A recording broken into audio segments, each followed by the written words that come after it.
Hello dear students and my teacher colleagues. In the previous sessions, I was discussing about the plant kingdom and said that there are 5 divisions in this kingdom: Thallophyta, Bryophyta, Pteridophyta, Gymnosperm and Angiosperm. Position of Pteridophyta is just in the middle of the evolutionary scale in the plant kingdom. That is, it is intermediate between Bryophyta and Gymnosperm, in between the lower plants and the higher plants.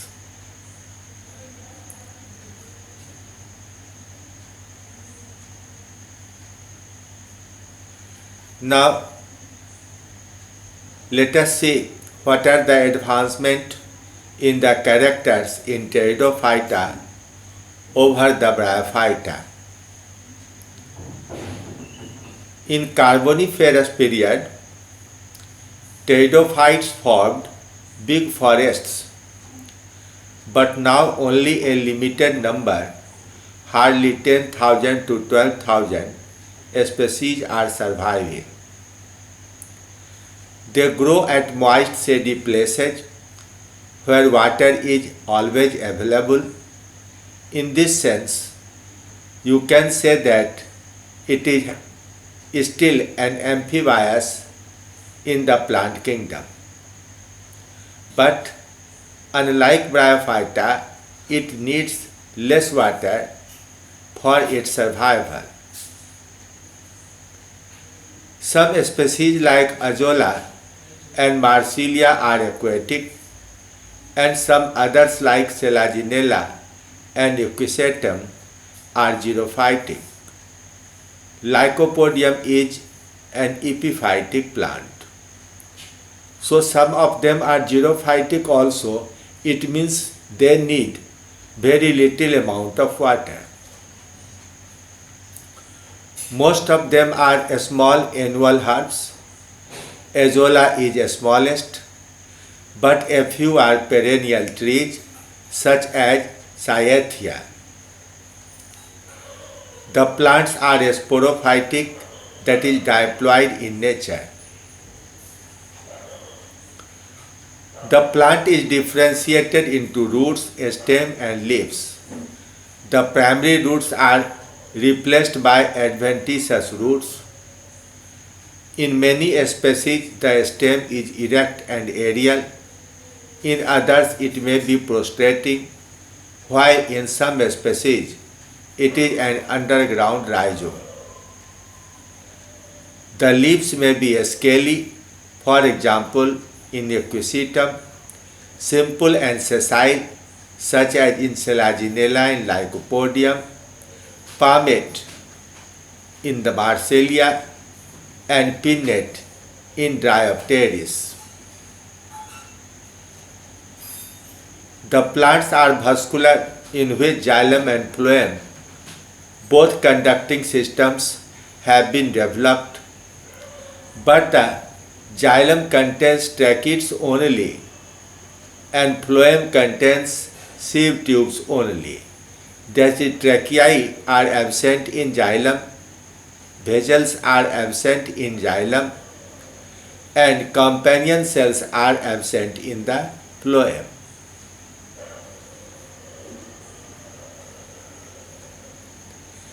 They have no cambium and therefore no secondary growth in the stem. Axillary buds are absent, but branches do appear from different parts of the stem, such as in Selaginella, Equisetum and Marsilia. The plants reproduce asexually by forming spores. In fern, the sporangia develop on the dorsal surface of fertile leaves known as sporophylls. In Selaginella, the sporangia are formed on the axils between the stem and leaves. In Ophioglossum, a fertile spike. In Equisetum, a sporangiophore, and in Marsilia, a sporocarp is formed. So there are many methods by which asexual reproduction can take place. Now see the photograph of some of the species of fern and the design of sori present on their surface. These brown-black rounded structures arranged along the veins in the pinna in the first case, second case, and also in the third case. You can see they have a specific design of arrangement. These sori are the covering of leaves over the group of sporangia. These are the sporangia present in both sides, and an extension of leaf has covered them in both the sides. So we see these extensions from outside. In the sporangia, spores are formed by meiosis, and therefore these spores are haploid in nature. The plant was diploid, but the spores are haploid. Most of the species are homosporous, which produce spores of same types, but a few like Selaginella and Marsilia are heterosporous and produce large megaspores and small microspores. When the spore germinate, prothallus resembling thallus of bryophyte is formed. So the spores and the prothallus are haploid generation in this case. In homosporous species, all the prothalli are bisexual or monoecious. That means they bear archegonium and antheridium both. But the heterosporous species produce unisexual or dioecious prothallus. That is, one prothallus bears antheridium and another bears archegonium.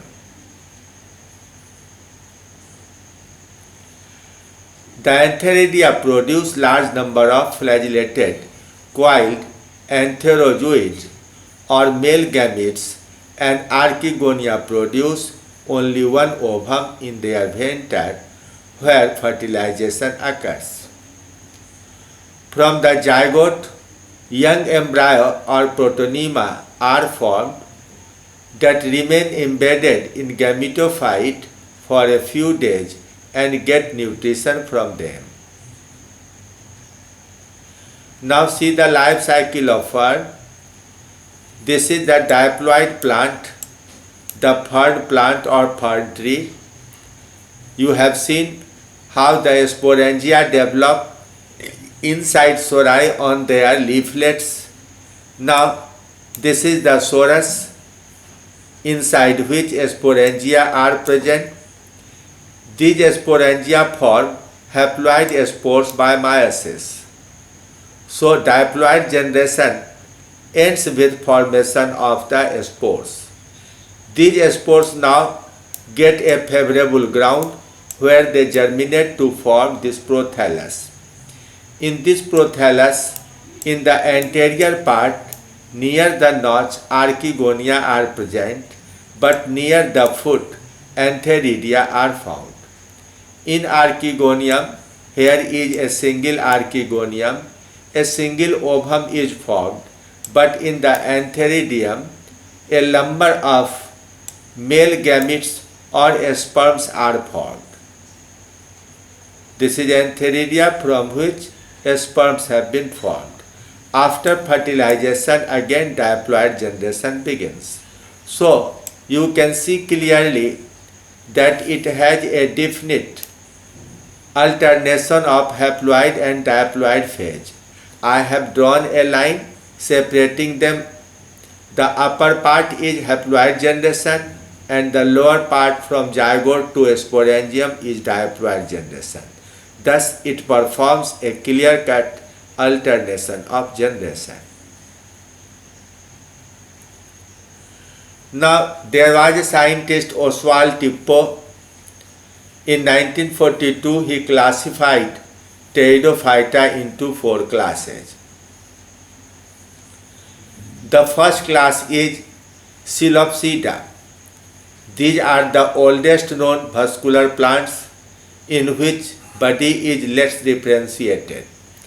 The roots are absent, but rhizome is dichotomously branched. Aerial axis is either naked or have some small spirally arranged leaves.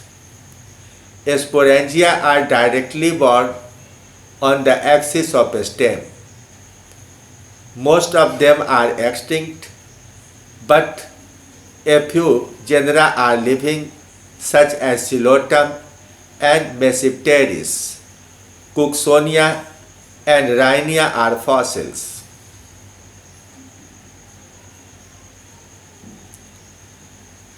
Now see the photograph of Coleotum. At their apex, there are sporangia. It is Mesipteris. These round structure, fruit-like structures, are their sporangia.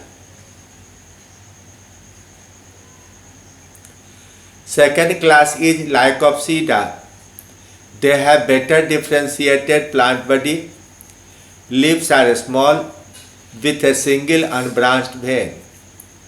The sporangia develop in the axil of sporophylls.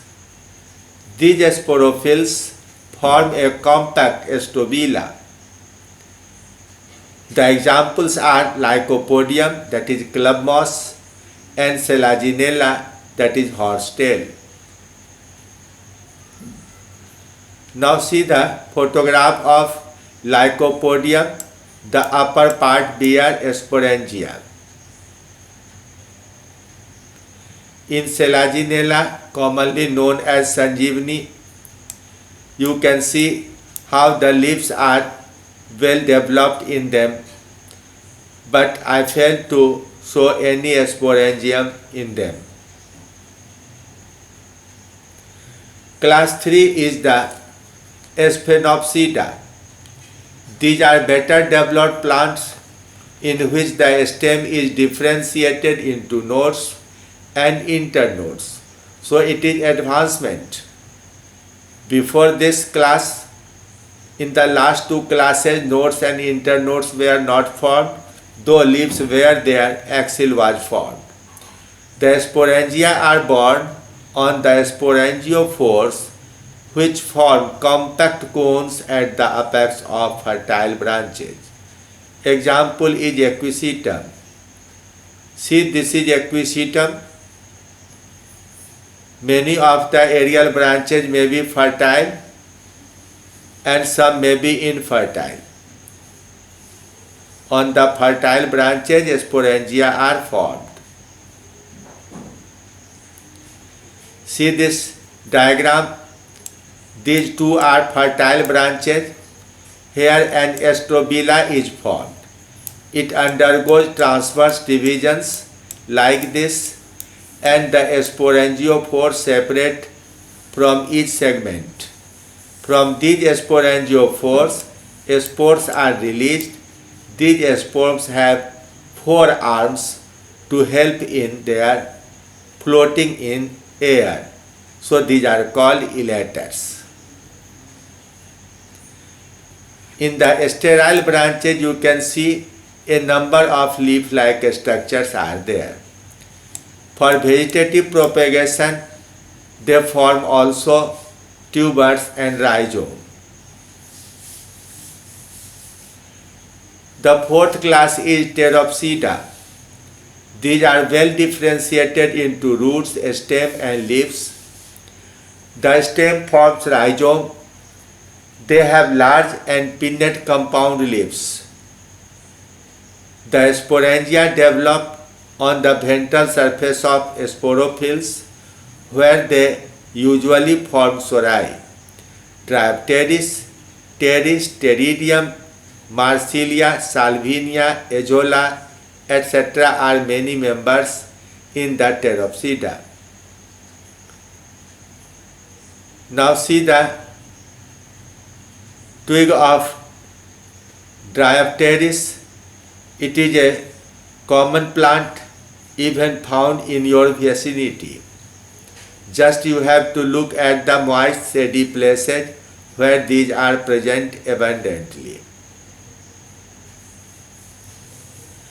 Now go to the aquatic system, a stagnant water body or a drain. You can see two species of Marsilia, Marsilia crenata with 3 leaflets and Marsilia quadrifolia with 4 leaflets. These leaflets show arrangement like the palmate leaves or palmate compound leaves. Don't be confused Marsilia crenata with Oxalis. Oxalis is purely terrestrial, whereas Marsilia is aquatic.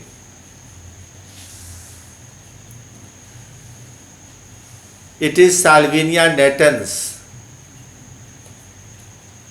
and you can see Azolla pinnata. It is very small plant body. So you have learnt some of the species of Pteridophyta found in your vicinity such as fern and the aquatic plants like Marsilia. See you again in the next session. Thank you very much.